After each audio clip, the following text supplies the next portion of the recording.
एक व्यापारी की यह सत्य घटना है।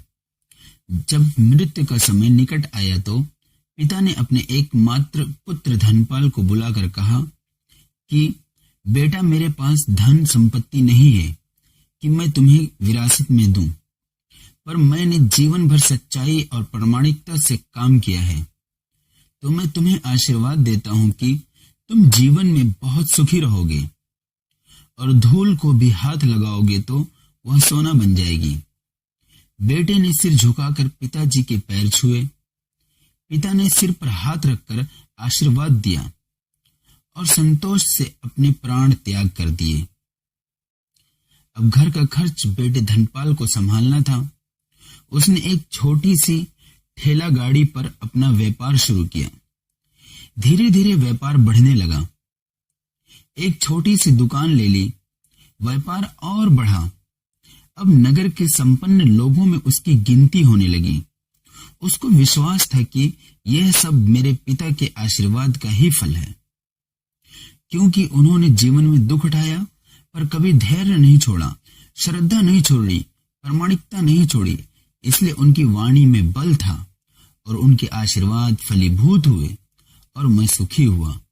उसके मुंह से बार बार ये बात निकलती थी। एक दिन एक मित्र ने पूछा, तुम्हारे पिता में इतना बल था तो वे समय संपन्न क्यों नहीं हुए, सुखी क्यों नहीं हुए?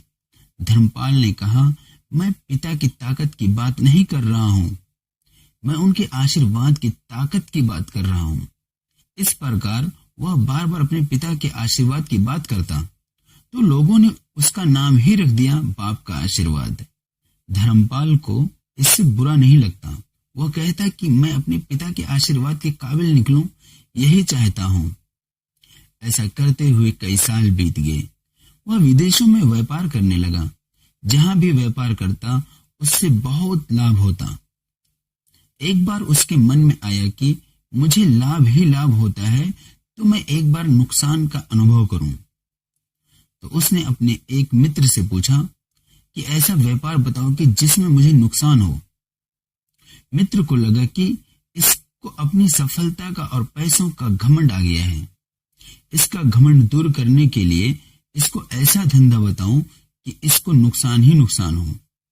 तो उसने उसको बताया कि तुम भारत में लौंग खरीदो और जहाज में भरकर अफ्रीका के जंजीबार में जाकर बेचो। धर्मपाल को यह बात ठीक लगी। जंजीबार तो लौंग का देश है।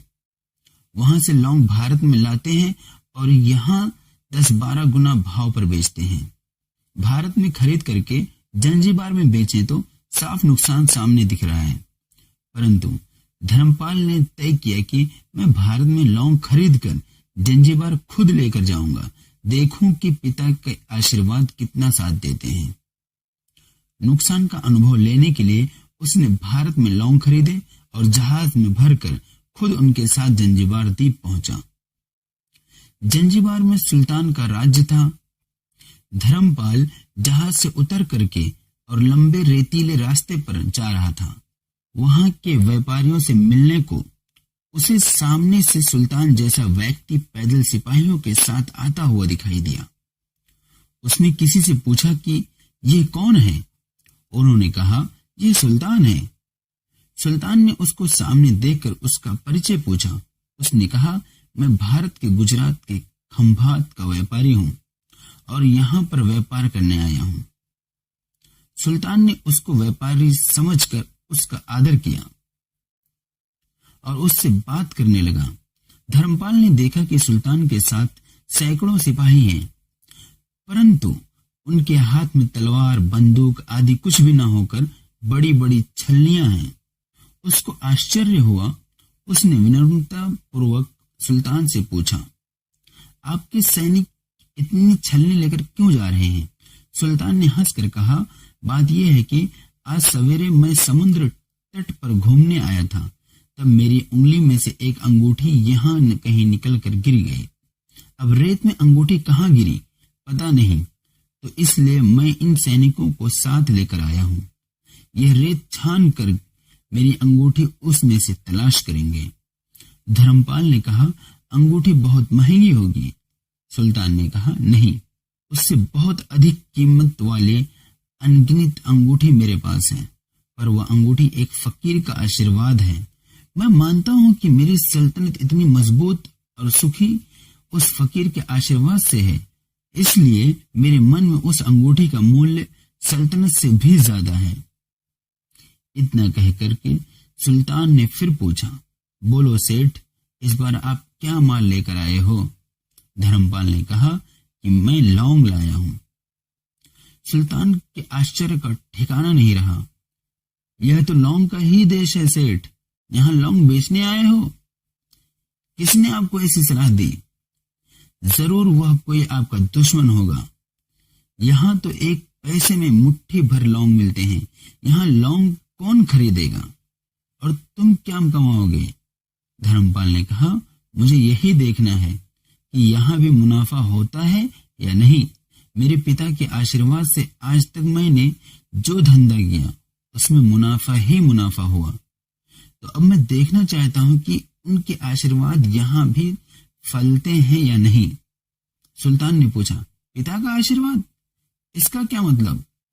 धर्मपाल ने कहा, मेरे पिता सारे जीवन ईमानदारी और प्रामाणिकता से काम करते रहे, परंतु धन नहीं कमा सके।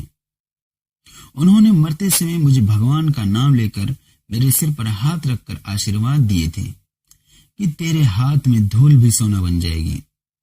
ऐसा बोलते बोलते धर्मपाल नीचे झुका और जमीन की रेत से एक मुट्ठी भरी और सम्राट सुल्तान के सामने मुट्ठी खोलकर उंगलियों के बीच में से रेत नीचे गिराई तो धर्मपाल और सुल्तान दोनों का आश्चर्य का पार नहीं रहा।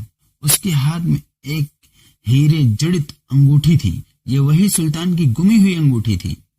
अंगूठी देखकर सुल्तान बहुत प्रसन्न हो गया। बोला, वाह, खुदा आपकी करामात का पार नहीं, आप पिता के आशीर्वाद को सच्चा करते हैं। धर्मपाल ने कहा, फकीर के आशीर्वाद को भी वही परमात्मा सच्चा करता है। सुल्तान और खुश हुआ, धर्मपाल को गले लगाया और कहा, मांग सेठ, आज तू जो मांगेगा मैं दूंगा। धर्मपाल ने कहा, आप 100 वर्ष तक जीवित रहो और प्रजा की अच्छी तरह से पालन करो, प्रजा सुखी रहे, इसके अलावा मुझे कुछ नहीं चाहिए। सुल्तान और अधिक प्रसन्न हो गया। उसने कहा, सेठ, तुम्हारा सारा माल मैं आज खरीदता हूं और तुम्हारी मुंह मांगी कीमत दूंगा। इस कहानी से शिक्षा मिलती है कि पिता के आशीर्वाद हो तो दुनिया की कोई ताकत कहीं भी तुम्हें पराजित नहीं होने देगी। पिता और माता की सेवा का फल निश्चित रूप से मिलता है। आशीर्वाद जैसी और कोई संपत्ति नहीं। बालक के मन को जानने वाली माँ और भविष्य को संवारने वाले पिता, यही दुनिया के 2 महान ज्योतिषी हैं। अपने बुजुर्गों का सम्मान करें, यही भगवान की सबसे बड़ी सेवा है। थैंक यू, शुक्रिया।